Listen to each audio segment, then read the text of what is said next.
atau Pertubuhan Pembebasan Palestin atau Harakah Tahrir Palestin yang dipimpin oleh Mahmud Abbas. Bukan daripada polis di sana, tapi daripada tentera Israel.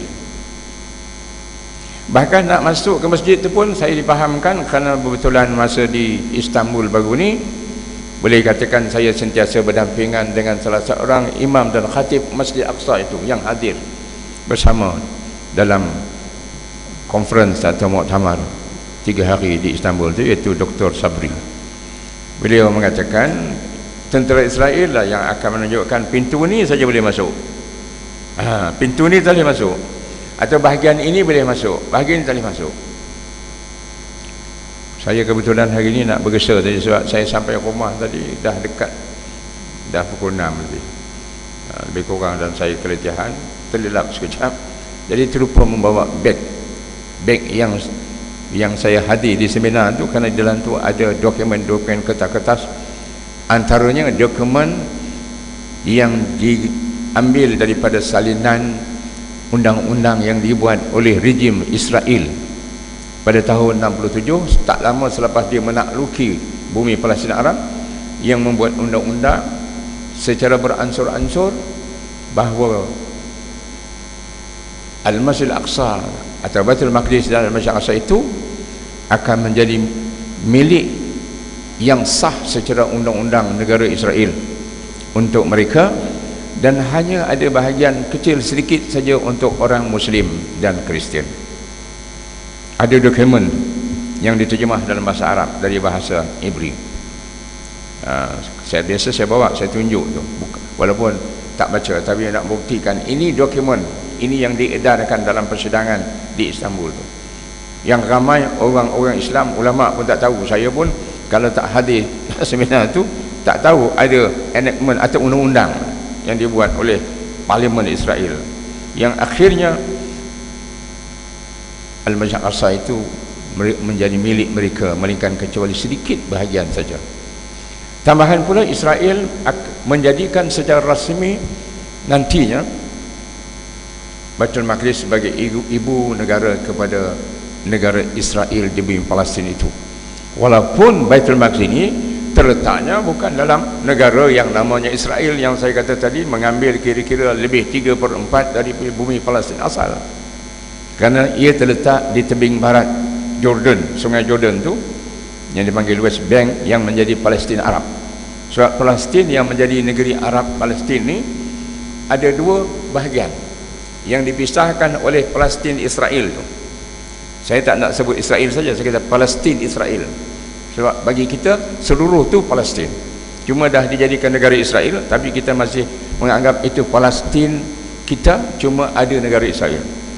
Palestin Israel tu daripada atas sampai ke bawah dia merincung kecil-kecil, akhirnya terpisahlah bahagian bumi Arab Palestin yang dipanggil jalur Gaza di sebelah barat, manakala di sebelah timur yang tadi dipisahkan oleh Palestin Israel ialah dipanggil tebing barat yang terletak Al-Masjid Al-Aqsa.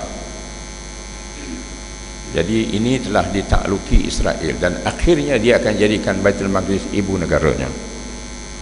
Walaupun ikut undang-undang antarabangsa, mana-mana negeri atau bumi yang ditakluk oleh mana-mana pihak dalam peperangan atau apa juga cara, tidak boleh dijadikan sebahagian dari bumi teritori negara yang memenanginya. Tetapi Yahudi Israel ini dia tak pernah peduli siapa punya undang-undang dan peraturan-peraturan. Sebab itu dia boleh bunuh siapa dia nak bunuh, dia nak hancurkan sudah hancur.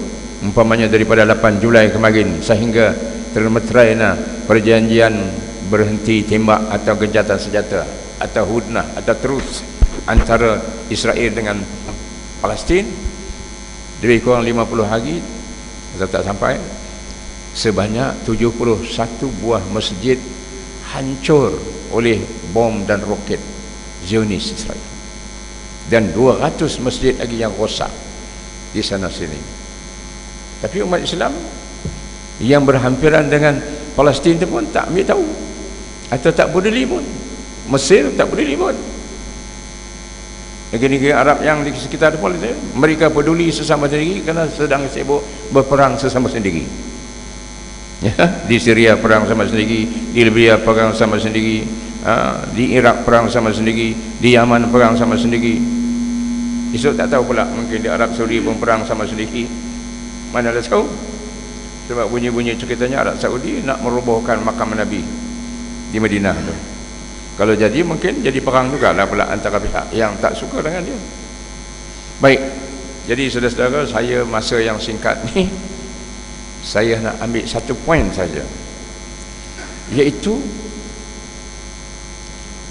hampir rata-rata umat Islam menerima realiti bahawasanya negara Israel di Palestin itu diwujudkan kerana Palestin itu memang dahulunya adalah bumi bagi kaum Israel dan Yahudi tadi. Sebab orang Yahudi pun mendakwa, kami balik bernegara di sini setelah ribu-ribu tahun kami tidak ada mana-mana negeri. Yang Yahudi dah ribu tahun tak ada negeri mana-mana ya. Tapi kami balik bernegara, iaitu pada tahun 48 lah tadi rasminya, kerana dari segi sejarahnya itu bumi kami Bani Israel, itu bumi kami orang-orang Jews atau Yahudi. Dari segi agama juga, baik dari segi agama kepercayaan orang Yahudi yang dikatakan berasaskan kitab Taurat, walaupun sebenarnya mereka dah menyelewengkan banyak hakikatnya tauhid lah. Tapi dari kisah-kisah manusia dan nabi-nabi, kitab Injil, sebelum lagi kitab Zabur, menceritakan bahawa Bani Israel tinggal di kawasan bumi yang jadi Palestin atau Palestin. Bahkan di dalam Quran pun ada kisah Bani Israel yang Allah mengutuskan para nabi. Sebab itu kita orang Islam pun menyebut Palestin adalah bumi Al-Anbiya. Dan nabi-nabi itu sebahagian yang disebut dalam Quran dari 25 orang rasul adalah dari Bani Israel. Ambillah nabi-nabi dari bawah. Nabi Isa Al-Masih, Bani Israel. Nabi Musa, Bani Israel. Nabi Harun, Nabi Israel. Nabi Yahya, Bani Israel. Nabi Zakaria, Bani Israel. Nabi Sulaiman, Bani Israel. Nabi Daud, Bani Israel. Nabi Yaqub, Bani Israel ni daripada Nabi Yaqub. Jadi dia kata dalam Quran pun duk sebut memang Bani Israel ni negeri kami dulu. Jadi maka wajarlah kami balik ke sana, sebab ikut kitab suci orang Yahudi dan Nasrani, dan juga ikut kitab Al-Quran bahawa Bani Israel tempatnya di kawasan di negeri Palestin ini.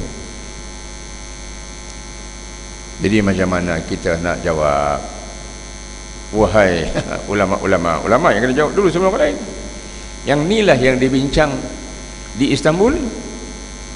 Dibincang di Istanbul hari pertama tu tak apalah, perhimpunan biasa dan perasmian. Hari kedua dan hari ketiga bukan ada siapa-siapa, ini ulama ni bincang, Qardawi lah misalnya, bawa kertas atau buku bincang, tak ada. Tak ada siapa pun yang membentang kertas ceramah ke, kertas kerja ke. Tak ada yang dikatakan jadi speaker ataupun orang yang mempunyai ucapan. Sama ada umpamanya kita ucap pertama tak? Semua yang hadir tu kena bercakap melalui bengkel. Katalah bengkel satu mengenai apa yang ulama mengetahui tentang isu dan masalah Masjid Aqsa. Jadi bengkel yang saya masuk tu misalnya, bengkel tu ada 7 meja bulat. Satu meja ada 10 orang, mana ada 70 orang. Keluarlah soalan, apa dia masalah Masjid Aqsa, dan apa juga adakah lagi perkara-perkara maklumat tentang Masjid Aqsa ni yang ulama tak tahu. Itu soalan pertama. Semua orang yang 70 orang tu masing-masing cari jawapan, beri jawapan 3 jawapan. Jadi akhirnya 70 kali 3 ada 210 jawapan. Dan bila di tiap-tiap kumpulan ni menyatakan jawapan dia daripada 10 orang ni, meja saya berbetulan bersama dengan imam dan khatib Masjid Aqsa, Dr. Sabri. Akhirnya tuan-tuan, bila dibentangkan, hampir 85% jawapan serupa. Itu baru soalan satu lah. Dia ada sampai 6 soalan mengenai itu. Artinya masing-masing berfikir, apa dia yang kamu tahu tentang masyarakat. Jadi di sinilah maka saya katakan tadi, akhirnya setiap mereka yang hadir menyampaikan kepada yang tak hadir tentang nombor satu, kewajipan ulama bagi membangkit atau mentau'iyah dan menyedarkan umat Islam bahawasanya bumi suci Baitul Maqdis yang terletak di situ, Al-Masjid Aqsa alladzi barakna haulahu, kata Allah tadi, bahkan Palestin itu seluruhnya adalah hak umat Islam dulu, kini dan selama-lamanya sampai hari kiamat. Karena itu maka wajib umat Islam mengambil langkah-langkah untuk membebaskan daripada cengkaman Zionis Israel Yahudi itu. Dan jika tidak ada apa-apa peranan ulama dan juga orang tak ulama, tak ada masing-masing mengambil bahagian, umpamanya ulama cakap tak ada yang mendengar, tak ambil peduli, mereka akan memikul dosa kerana artinya tidak mengambil bahagian untuk bagaimana nak membebaskan Al-Masjid Aqsa itu dari cengkaman Zionis. Jadi yang pertama, macam mana nak menolak dakwaan orang-orang Yahudi tadi itu bahawa mereka memang berhak untuk balik ke Palestin bernegara, dan negara mereka pula ibu negaranya adalah Baitul Maqdis, kerana mereka kata itulah tanah suci bagi kami, kerana Nabi-Nabi dahulu pun daripada kaum kami, maka kamilah. Umpamanya kalau mereka ambil lambang seperti orang Bani Israel, Yahudi sekarang, kerajaan Israel itu lambang dia bintang, star, dia katakan David Star. David itu mana? Daud, Nabi Daud. Mereka mendakwa sebab Nabi Daud lah Nabi yang Allah memberi berkuasa memerintah, diikuti oleh anaknya iaitu Nabi Sulaiman.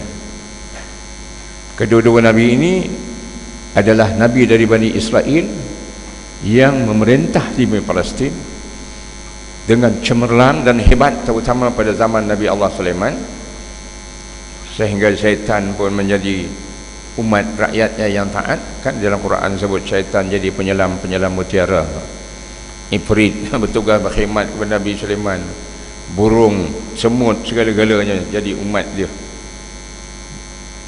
Jadi Nabi yang mendapat kelebihan yang besar. Maka kaum Bani Israel kata, Yahudi kata, inilah bukti kerajaan kami dulu tegak di sini, maka kamilah yang layak memiliki semula balik ke sana, walaupun kami telah lama terusir merempat selama 1000 tahun.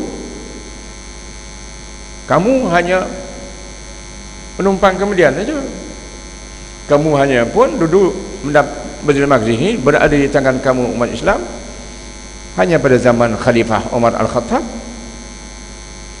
yang kemudian yang ketika itu dalam perang Yarmouk dan seterusnya, kemudian Palestin berjaya mengalahkan tentera Roman Byzantine dan mereka kalah dan berundur. Masa itulah baru memimpin kamu Khalifah Umar Al-Khattab, dan mula daripada itulah kemudian kamu memerintah. Itu pun 300 tahun kemudian terlepas dari tangan kamu apabila kaum Kristian salib dari Eropah datang mengambil pula dan memerintah kemudian kira hampir 100 tahun. Lepas itu balik kepada kamu lah. Dan sempat juga bumi pada lepas Kristian berundur, salib berundur, tentera Mughal atau Tatar dipimpin oleh Khalid Khan sempat juga memerintah dan menguasai Baitul Maqdis beberapa bulan sajalah, yang kemudian dapat dihancurkan oleh Salahuddin Ayyubi. Dan kemudian kamu merintahlah sampailah kami balik bernegara pada tahun 48. Jadi kami balik seperti apa dalam pepatah Melayu, pulang ke gagang, apa dia? Apa bahasa Melayu tu? Sirih pulang ke gagang. Macam mana tu tuan-tuan nak jawab? Dia hujah agama, dia kata. Quran pun kata macam tu. Hujah sejarah pula, memang kami duduk di situ dulu, cuma kaum lain datang mengalahkan kami. Babylon menghancurkan kami. Datang pula mula-mula Asyurian, batu Babilonia daripada orang Kanaan, kemudian pula daripada Parsi, kemudian daripada Greece, kemudian daripada Roman, akhirnya Islam. Itu dari sejarah. Tapi sebenarnya negara kami. Yang inilah yang kita berbincang, dan insya-Allah akan ditulis khas makna supaya standard jawapan ulama-ulama.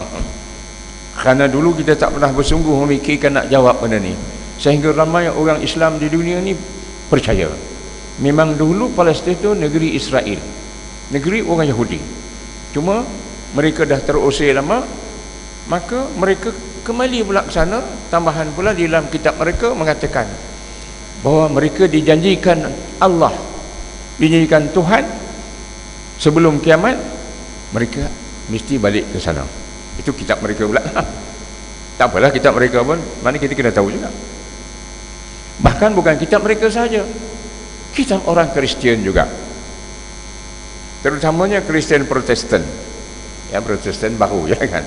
Protestan ni hanya wujud pada permulaan abad ke-19, ya? Yang diasaskan oleh Martin Luther pada hujung abad ke-18. Lepas itu datang ajaran Protestan,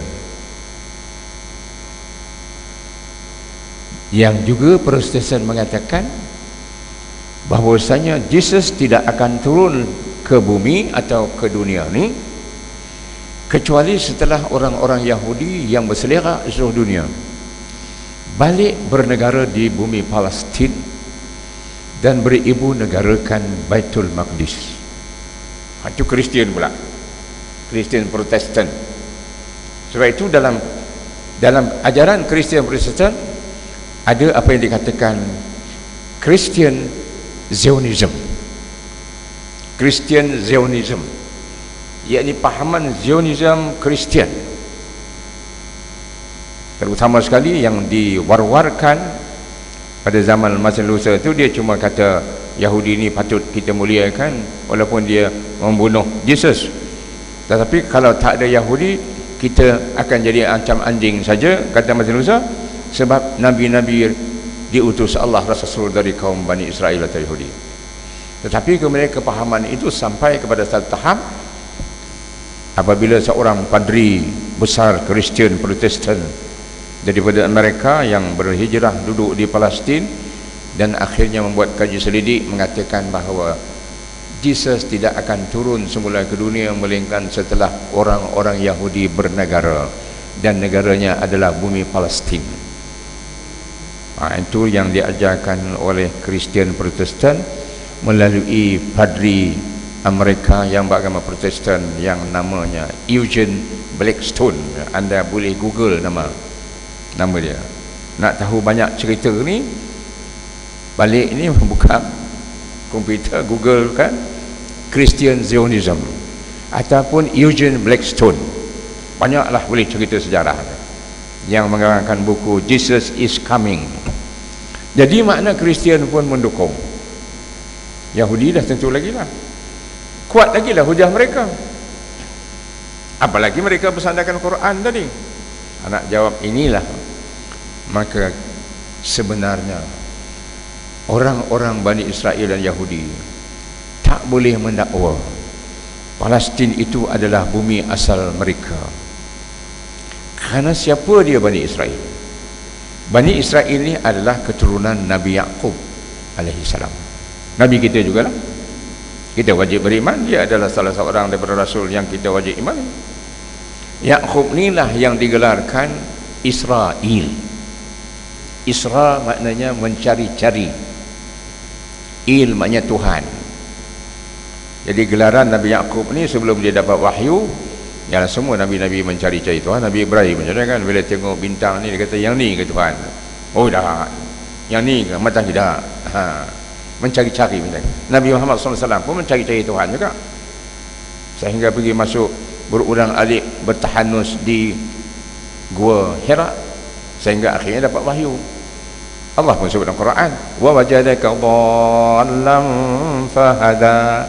Allah dapati kamu mencari-cari kebenaran, lalu Allah beri petunjuk.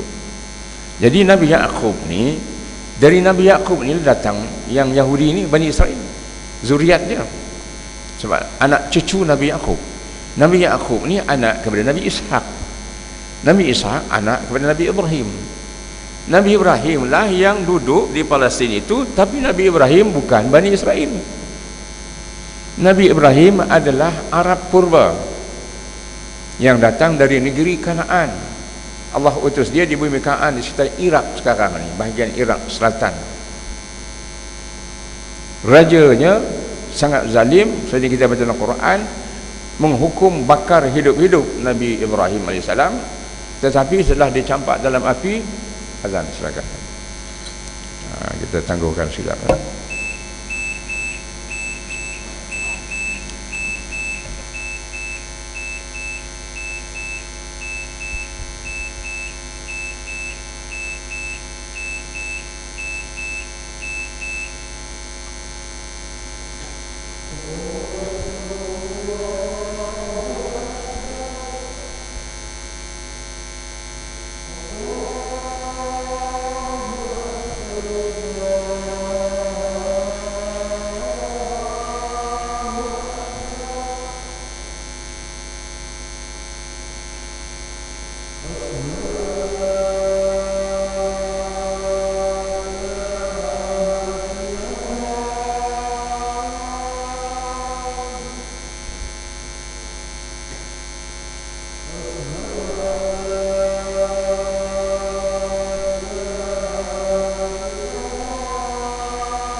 Ya, kita sebut nanti Nabi Yaqub ya. Nabi Yaqub alaihissalam itulah yang bermula dari situ datang Bani Israel. Tapi Nabi Yaqub alaihissalam diutuskan Allah menjadi rasul, menjadi nabi, kemudian baginda atau beliau ni berhijrah ke Mesir. Oh, saya sebut Nabi Ibrahim sebelum Nabi Yaqub. Ibrahim tadi. Kita mula dari Nabi Ibrahim. Nabi Ibrahim alaihissalam, Nabi yang berhijrah daripada bumi Kanaan setelah dihukum bakar oleh Raja Namrud, tetapi Allah selamatkan. Selamat dia.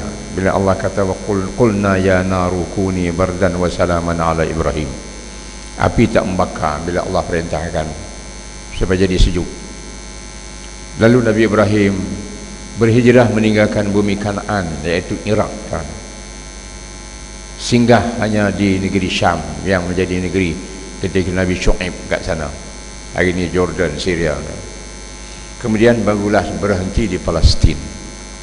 Nabi Ibrahim tinggal di Palestin, walaupun dia sekejap pergi ke Mesir lah, sekejap dia ziarah Mesir, kemudian balik semula ke Palestin. Ringkas lagi ceritanya, Nabi Ibrahim alaihissalam ni dari Palestin kemudian bawa pula isterinya Hajar dan putranya Ismail ke lembah bumi kering kuntang, tempat Allah pernah memerintahkan dibina rumah suci bersama zaman Adam alaihissalam itu di sana, dan dibangun semula oleh Nabi Ibrahim bersama putranya Ismail bila dah dia besar. Itu yang jadi rumah suci yang hari ini kita ziarahnya untuk menunaikan haji.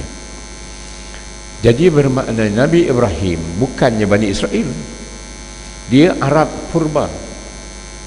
Dan sebelum Nabi Ibrahim berhijrah ke Palestin tu tadi, sudah ada penduduknya membuka negeri itu. Mereka datang dari semenanjung Arab. Semenanjung Arab tu negeri yang sekarang ni Arab Saudi, Yaman, itu namanya semenanjung Arab lah. Dan itulah bumi Arab yang asal. Tetapi sebahagian dari penduduk semenanjung Arab ni bersama dengan orang-orang Kanaan ramai-ramai berhijrah ke Palestin. Mereka itulah yang mula memakmurkan bumi Palestin tu. Jadi masa Nabi Ibrahim datang, dah ada penduduk situ, orang-orang Arab purba bersama Kanaan tadi tu. Dan Nabi Ibrahim AS pun daripada kaum Arab Qudama, Arab purba.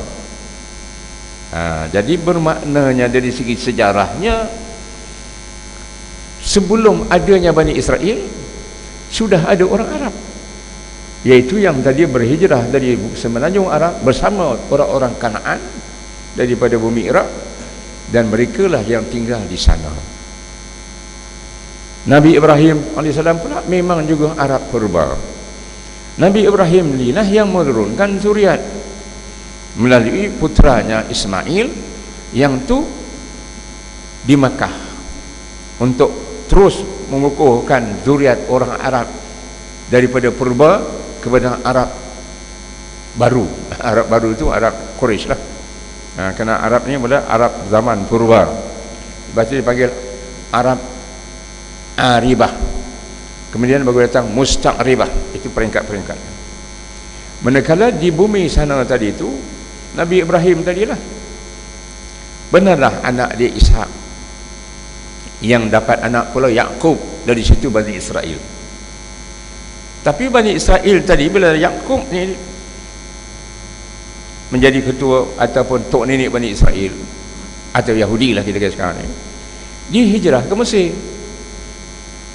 Sebab itu cerita Nabi Yusuf bersama adik-beradiknya Bunyamin dan lain yang jahat yang campakkan dia ke dalam perigi buta tu, yang bapa dia sampai akhirnya matanya buta menangis kerana kesedihan, dan kemudian celik balik bila dicampakkan baju Nabi Yusuf itu semula, ya. Itu cerita dalam surah Yusuf saja. Itu cerita di Mesir. Nabi Yusuf memanglah daripada Bani Israel dan kemudian jadi menteri keuangan di Mesir itu. Tetapi dia tak boleh juga klaim Mesir itu negeri Yahudi dan Israel, sebab dia berhijrah ke sana. Negeri itu negeri kaum Mesir daripada keturunan Fir'aun. Sebab itu Fir'aun kemudian menindas Bani Israel, yang kemudian Nabi Musa AS beratus tahun kemudian menyelamatkan mereka. Bila Nabi Musa AS bawa daripada Mesir ke Palestin, Nabi Musa tidak juga menempatkan mereka di bumi Palestin yang ada Baitul Maqdis. Nabi Musa bawa Bani Israel dari Mesir itu ke kawasan yang di selatan Jordan sekarang ni, dia panggil Syarqul Urdun. Dan kemudian tu barulah mereka berhijrah ke seberang sungai Urdun tu, beradalah di kawasan Palestin Baitul Maqdis ni. Tetapi mereka hanya menumpang dan tak lama. Sebab apa? Sebab mereka tidak punya kuasa apa-apa. Mereka ditindas oleh orang Roman kemudiannya. Roman yang memerintah di sana. Jadi maknanya mereka sekedar menumpang sekejap. Bani Israel ni. Itu yang Bani Israel yang kira yang diselamatkan oleh Nabi Musa daripada tindakan Firaun tu. Sebelum tadi itu Nabi Musa ni, itulah Nabi Sulaiman dan Nabi Daud. Kalau hujah itu tadi yang mereka gunakan, dia kata Nabi Sulaiman ni Daud Bani Israel. Sebab yang memerintah di Palestin tu berkerajaan dari Bani Israel, Nabi Sulaiman dengan Nabi Daud lah. Nabi Isa tak sempat perintah apa-apa. Nabi Musa pun sekejap sangat tak perintah ya. Cuma jadi rasul saja.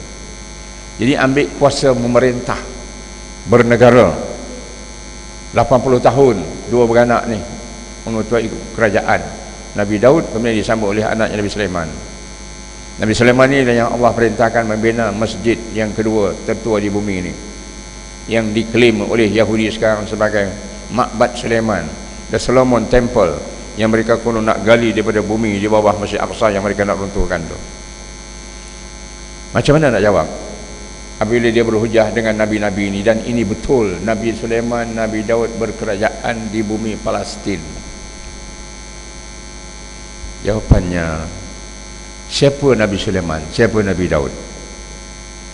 Nabi Allah yang membawa agama tauhid, atau dalam bahasa lain membawa agama Islam.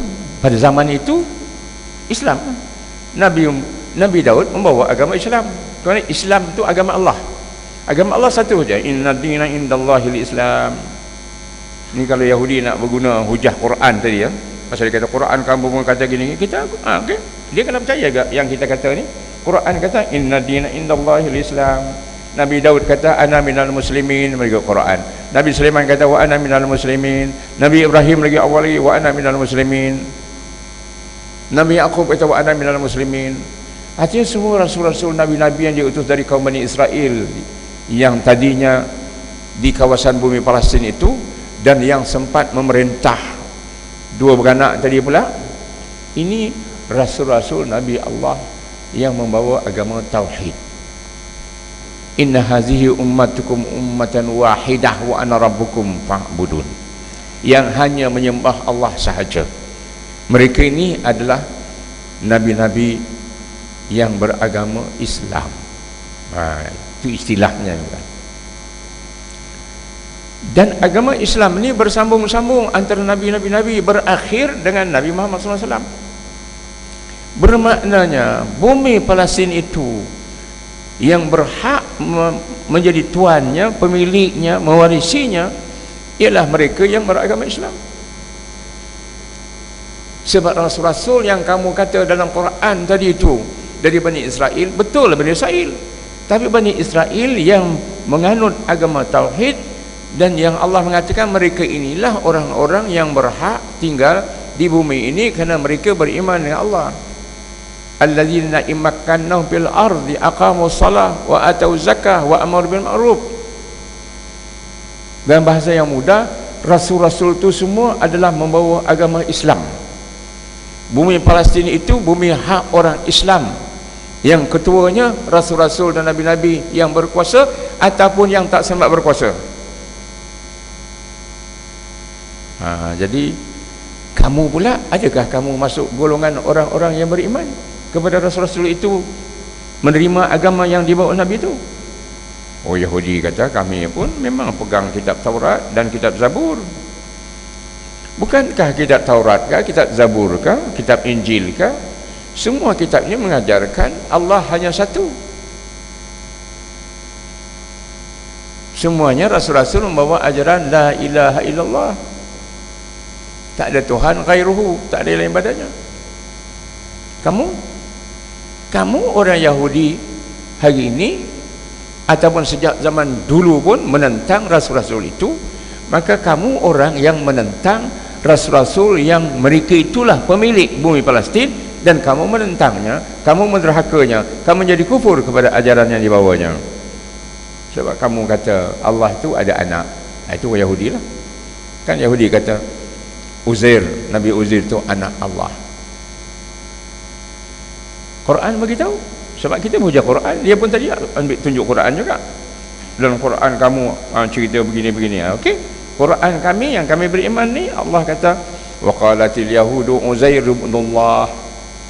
Orang Yahudi percaya mengatakan Nabi Uzair anak Allah. Habislah kamu.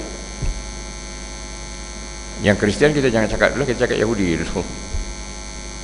Jadi tuan-tuan, maknanya hujah mereka nak mengambil rasul-rasul dari Bani Israel itu yang memang ada di Palestin. Nabi Yaqub tadi memang dah hijrah ke Mesir. Itu dah kira tak langsung tak ada hujah dah. Nabi Yaqub itulah tok nenek Bani Israel. Dia berhijrah ke Mesir, negerinya kat sana, dan dia kemudian di Mesir itu pula bukan negeri mereka pula. Dia cuma berhijrah. Negeri itu negeri orang-orang keturunan Fir'aun. Itu yang raja Fir'aun itu semua. Cuma balik semula ke Palestin tadi pun sekejap aja, tak pernah pun berkuasa memerintah. Dan kalau memerintah dia pun, Nabi adalah Bani Israel memerintah sekejap, tak ikut ajaran Nabi. Tapi mereka itu dihancurkan Allah sebab mereka telah menyeleweng dari ajaran Nabi Sulaiman dan Nabi Daud. Karena sepertinggalan Nabi Sulaiman dan Nabi Daud ini dari segi sejarah lah.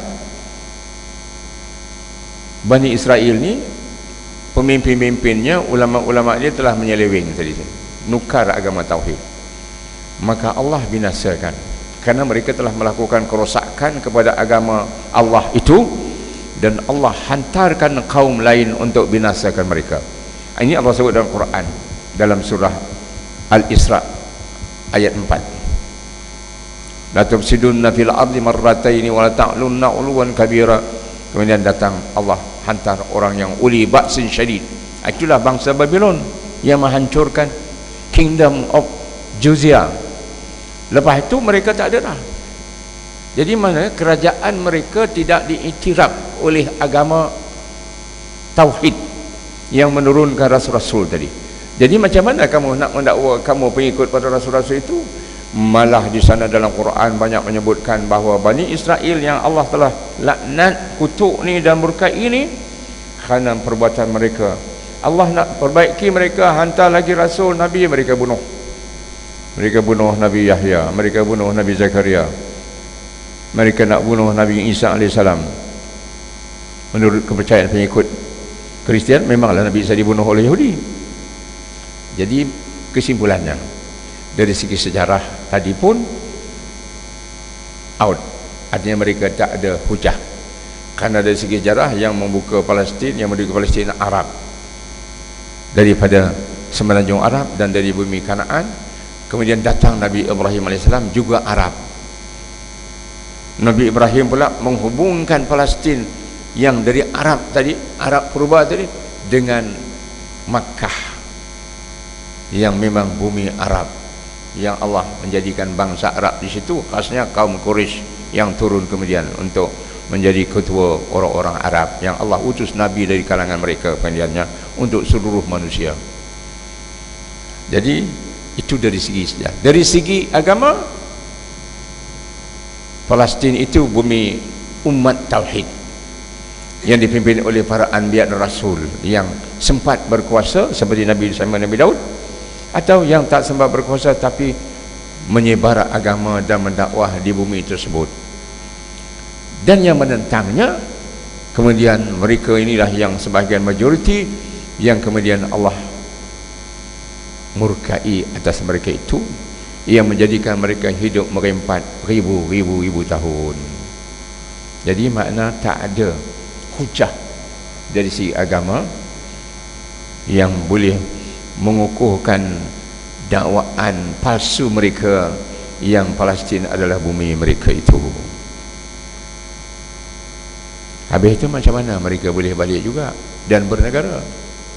Nanti orang kata kamu duk baca dalam sembahyang tiap-tiap beribu-ribu, ratus ribu juta orang Islam sembahyang, ihdinas siratal mustaqim siratal ladzina an'amta alaihim ghairil maghdubi alaihim. Maghdubi alaihim tu Yahudi lah. Tak nak ikut jalan mereka, dan mereka itu dimurkai Allah, disebut dalam Quran. Habis macam mana pula mereka boleh bernegara juga di sana? Dan bila mereka bernegara sampai dah 66 tahun, orang Islam di seluruh dunia yang ada hari ini kira-kira tak kurang dari 1.8 bilion atau 1.800 juta, tidak boleh berbuat apa-apa atas segala apa juga tindakan orang Yahudi yang ada di Palestin itu, sama ada negara yang Palestin Israel atau Palestin yang mereka takluki 40 tahun itu. Walhal orang Yahudi ada di seluruh dunia hanya kira-kira 18 juta orang. Yang ada di Palestin tu ada kira-kira hari ini 9 juta. Orang Islam di sekeliling Palestin tu ada ratus-ratus juta. Jadi mereka kata itu menunjukkan kami benar. Sebab itu kami boleh berkuasa kerana Allah menolong kami. Dakwaan kamu tak benar. Kamu kata dari segi Quran segini pun, tetapi tengok, kamu ada 1.800 juta, kamu tak boleh buat apa dengan kami. Yang tu siapa nak jawab? Itu kita jawab dalam kuliah yang akan datang lah. Kalau ada masa lagi. Tapi jawapan ringkasnya, Yahudi tidak akan boleh bernegara sampai kiamat di Palestin itu, melainkan kerana dia didukung oleh ribu juta manusia yang bukan Yahudi. Walaupun dia ada 18 juta, tetapi di dunia hari ini Amerika, Inggris, Perancis, Jerman, Belanda dan lain-lain negara Eropah, termasuk Rusia, termasuklah macam-macam lagi negeri-negeri, bahkan hari ini secara tak langsungnya termasuklah negeri-negeri orang Islam yang boleh mendukung menyebabkan Israel berkuasa dan berada di bumi Palestin yang bukan hak mereka itu.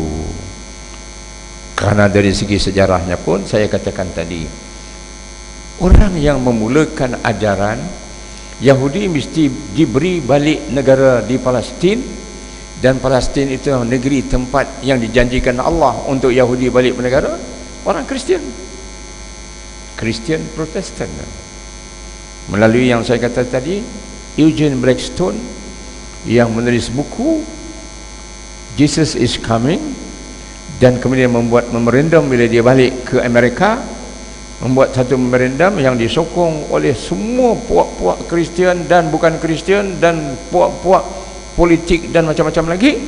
Akhirnya Amerika Syarikat melalui kongresnya menyokong dan mendukung perjuangan Zionism. Zionism maknanya kembali, Zionism itu adalah makna pengertiannya Yahudi kembali bernegara di Palestin. Zionis, Zion tu nama gunung di Baitul Maqdis, di kota suci Baitul Maqdis tu, gunung di tengah-tengah sekali tu, Mount of Zion, Jabal Sahyun. Ada nama Jabal Sahyun, ada nama Jabal apa lagi, Sulaiman. Sahyun tu mana menjadi lambang kepada negara Israel. Siapa yang ajar tadi? Yang pertama Protestan, Kristian. Kenapa Kristian Protestan ni sebenarnya merancang untuk Yahudi balik bernegara ni? Itu panjang lagi ceritanya. Ceritanya kan latar belakang orang Kristian tidak boleh terima orang Yahudi tinggal di bumi mereka. Eropah kah, Amerika kah, Amerika Latin kah, di negara Rusia kah, Jerman kah, England kah, sebelum ada Amerika dulu. Kerana orang-orang Yahudi Kristian menganggap Yahudi musuh besar sebab dia bunuh Tuhan mereka, Yesus. Sebab itu orang Rusia ratus ribu membunuh Jews. Orang Jerman zaman, walaupun kebetulan pada zaman Nazi lah, membunuh juta orang Jews. Begitu juga yang lain. Tapi mereka tahu orang Yahudi dibunuh pun dia tak akan habis mati. Dia terus berfikir macam mana nak berkuasa. Kerana itu maka kena ada cara. Caranya melalui agama. Itu timbul idea Zionism, Christian Zionism, yang bermula daripada Protestan. Kenapa? Kerana Protestan ini adalah bangsa yang tinggal di Central Europe, dan di kawasan Central Europe inilah Yahudi yang nak bergerak daripada dulu menguasai negeri-negeri itu. Jadi itu ada latar belakang, maknanya kebencian dari segi agama, tapi ditukarkan kepada seolah-olah mendukung perjuangan. Dan keduanya, mereka melihat kalau Yahudi tidak balik ke Palestin, duduk di Eropah, Kristian yang susah, orang Islam tak susah. Bila dihantar balik ke Palestin, ini akan menimbul susah kepada orang Islam. Kerana orang Islam juga, orang Kristian Eropah khasnya, tak puas hati setelah mereka hampir 100 tahun berkuasa memerintah di Baitul Maqdis, tapi mereka diusir keluar oleh Salahuddin Al-Ayyubi. Jadi itu di antara background.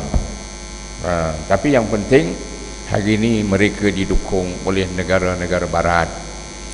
Dan perkembangan selanjutnya pula secara indirect, negara-negara Islam, negara-negara orang Arab juga kemudian kelihatannya nampaknya menerima realiti Israel mengambil bumi Palestin yang 3/4 lebih keluasannya itu khasnya Mesir,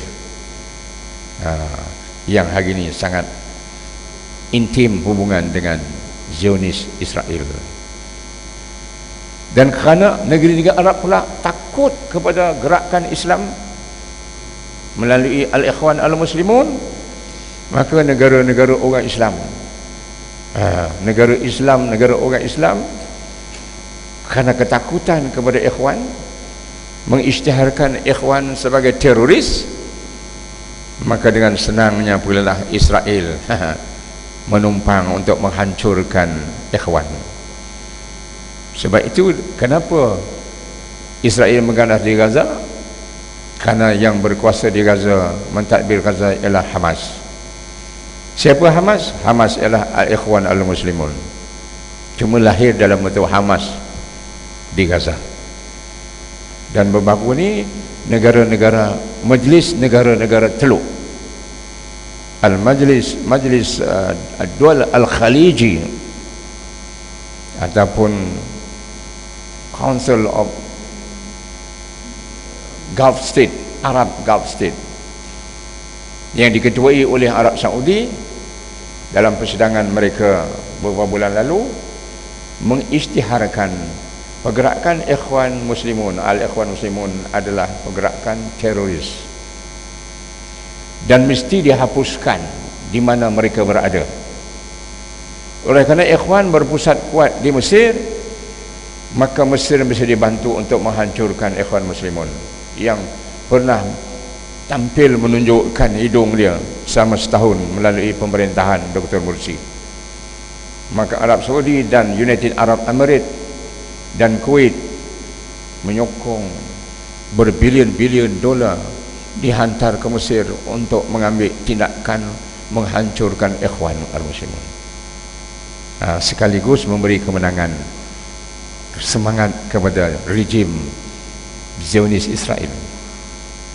Sebab itu Presiden Israel, Perdana Menteri Israel Benjamin Netanyahu hadir dalam upacara pelantikan atau pertabalan Field Marshal Abdul Fattah Al-Sisi sebagai Presiden Mesir sekarang.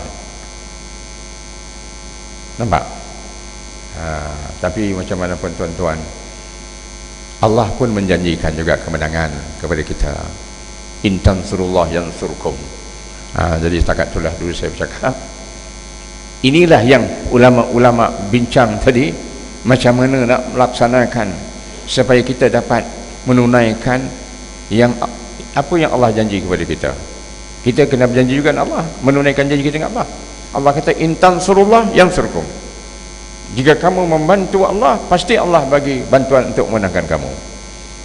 Allah memang tak perlu bantuan, tapi maksudnya menjalankan kerja untuk menegakkan agama. Itulah dia.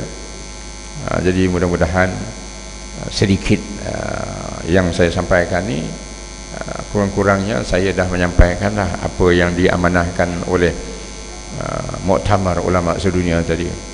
Karena setiap mereka yang hadir wajib sebaik balik ke negara masing-masing mewar-warkan benda ni sehingga akhirnya menjadi kata perbualan ulat Islam dan akhirnya mempengaruhi umara. Karena ulama saja pun walau rakyat boleh faham, kalau umara tak faham kena mempengaruhi umara pula. Dan baru ni ada pertemuan umara dan ulama bersama Perdana Menteri. Dikatakan di Putrajaya dipanggil ulama lebih kurang 3,000 orang. Ada tuan-tuan hadir? Kami tak kena jemput. Umara dan ulama tak apalah kalau tak jemput pun, tapi kita akan sampaikan kepada umara. Sebab umara lah yang sangat penting untuk mengambil langkah tindakan. Hari ini umara kita tidak mengiktiraf Hamas. Tuan-tuan kena tahu ya, Malaysia tidak mengiktiraf Hamas sebagai pertubuhan yang sah di Palestin itu. Sebab itu kemenangan Hamas 2006 Malaysia tak sokong. Malaysia sokong Fatah. Tu tuan-tuan kena tahu juga tu. Adakah kerana takut kepada Amerika atau kepada Arab Saudi, itu saya tak pastilah. Tapi yang pasti nyatanya, walaupun kita rakyat Malaysia boleh pergi Gaza memberi bantuan, kerajaan pun ada punya beri bantuan, tak tahulah, tapi mungkin tak disalur kepada Hamas.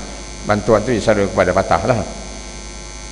Yang penting yang Israel hari ini memang takut ialah kepada Hamas. Hamas pula ada Izzuddin Qassam.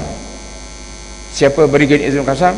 Itu tuan-tuan boleh bacalah buku-buku sejarahnya, atau tak payah buka sejarah, balik nanti Google lagi sekali. Brigadier Izzuddin Qassam tu siapa dia?